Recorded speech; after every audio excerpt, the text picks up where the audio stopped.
Next பார்க்க போகிறது the guaranteed average life of a certain type of electric light bulb is 1000 hours.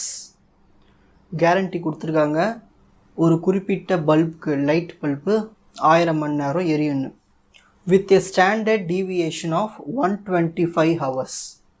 ஓகேங்க, சரி. given எவ்வளோ mu value எவ்வளோ கொடுத்துருக்காங்க, 1000 hours. So given mu is equal to 1000.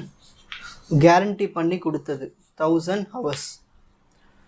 Next standard deviation, அந்த guarantee பண்ணி கொடுத்ததுக்கான standard deviation 125. அதனால நம்ம சிக்மா எடுத்துக்கிறோம்.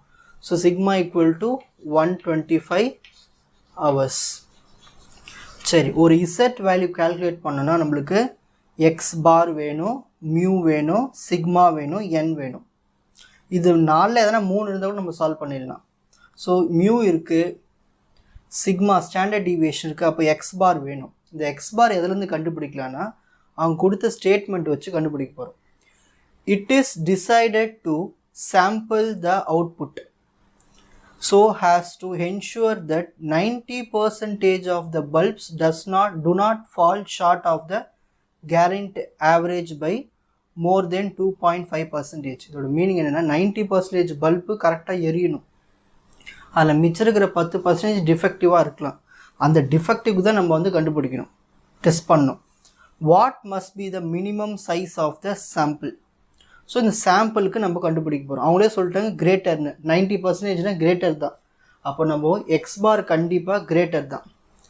கிரேட்டர் தென் இந்த ஃபார்முலா வச்சு யூஸ் பண்ணிக்கலாம். என்ன ஃபார்முலானா மியூ மைனஸ் என்ன கொடுத்துருக்காங்க, alpha 2.5%. 2.5% of 1000 again mu. So mu என்ன இருக்குது, 1000 மைனஸ் 2.5 எப்படி எழுதலாம், 2.5/100 ஆஃப்னா இன்ட்டு 1000. இப்போ இதில் 2 0, இதில் 2 0 கேன்சல் பண்ணிவிடுவோம். 2.5 × 10 என்ன வரும், 25. கரெக்டுங்களா?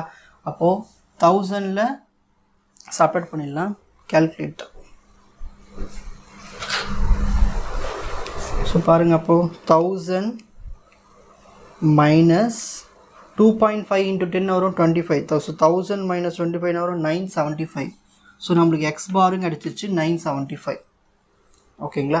Next step 2, z equal to x bar minus mu by sigma by root n. இப்போ என்ன பண்ணலான்னா இந்த வேல்யூ அப்ளை பண்ணலாம். Z equal to x bar என்ன இருக்குது, 975 மைனஸ் மியூ என்ன இருக்குது, 1000 பை சிக்மா எவ்வளவு இருக்குது, 125. எண்ணு தெரியாது, ரூட் எண். அந்த எண்ணை தான் நம்ம கண்டுபிடிக்கணும். கேட்டிருக்காங்களே, it is decided to sample the output. அப்புறமா வந்து நம்ம என்ன கண்டுபிடிக்கணும், எங்கே இருக்குது, what must be the minimum size of the sample. So அந்த எண்ணு கண்டுபிடிச்சா நம்மளுக்கு கிடச்சிடும். இதுதான் minimum size of the sample. எவ்வளோ பல்ப்ஸ் இருக்கும்னு கேட்குறாங்க. ஓகேங்களா? சரி. நெக்ஸ்ட் 975ல் 1000 போயிடுச்சுன்னா -25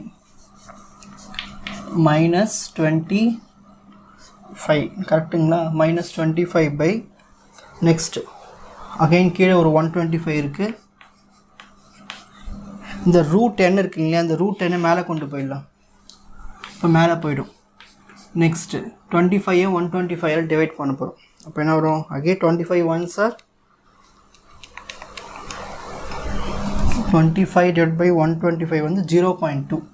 ஸோ இதை கேன்சல் பண்ணால் நம்மளுக்கு என்ன வருதுன்னா -0.2 ரூட் என். இது கூட நம்ம பாயிண்டில் வராமல் நார்மலாக கேன்சல் பண்ணிப்போம். அப்படி தெரியுமா,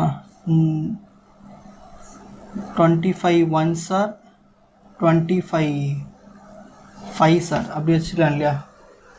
கரெக்டு தானே? So 25 1s are 25 5s are 125. அப்படின்னா வரும் -√n/5.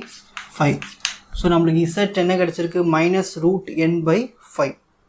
இப்போது இந்த இசட் வேல்யூ எடுத்துக்கிறோம். மைனஸ் எழுதக்கூடாது, நார்மலாக பாசிட்டிவ் எடுத்துக்கணும். √n/5 which is equal to, இப்போ கொஷின்லாம் கொடுத்துருக்காங்க, எக்ஸ் பார் வந்து கிரேட்டர்னு அவங்களே சொல்லிட்டாங்க கொஷினில்.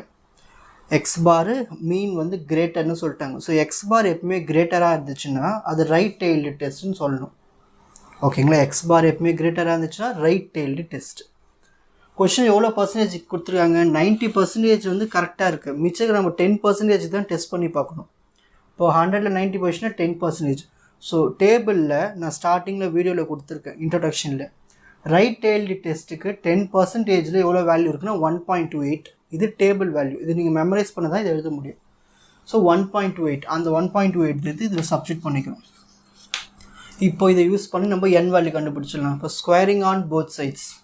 அப்போ இதுனாகும் n பை 5 ஸ்கொயர் பண்ணால் 25, 1.28 ஸ்கொயர் பண்ணால் 2 வாட்டி 1.28 multiplication. n is equal to இந்த 25 காமிச்சிடலாமா? So 25 into 1.28 into 1.28. இப்போ கேல்குலேட்டரில் வேல்யூ போடலாம். 25 இன்ட்டு 1.28 இன்ட்டு 1.28. ஸோ நம்மளுக்கு ஆன்சர் கிடைச்சது வந்து 40.96 இவ்வளோ வேல்யூ கிடச்சிருக்கு. ஸோ இதுதான் வந்து size. n is equal to 40.96. Problem ஈஸியாக புரிஞ்சுதுங்களே. இந்த கொஷின் மட்டும் கொஞ்சம் டிஃப்ரெண்ட்டாக கேட்டிருக்காங்க. எக்ஸ் பார் ஒரு மீன் வேல்யூ கொடுக்காமலே அப்புறமா அதை கண்டுபிடிச்சி அதுக்கப்புறமா உங்களுக்கு இந்த கண்டென்ட் ஈஸியாக புரிஞ்சிருக்கும்னு நினைக்கிறேன். வாட்ச் அதர் எபிசோட்ஸ் இன் த appropriate playlist. Fuji silver academy strength success clarity. வணக்கம்.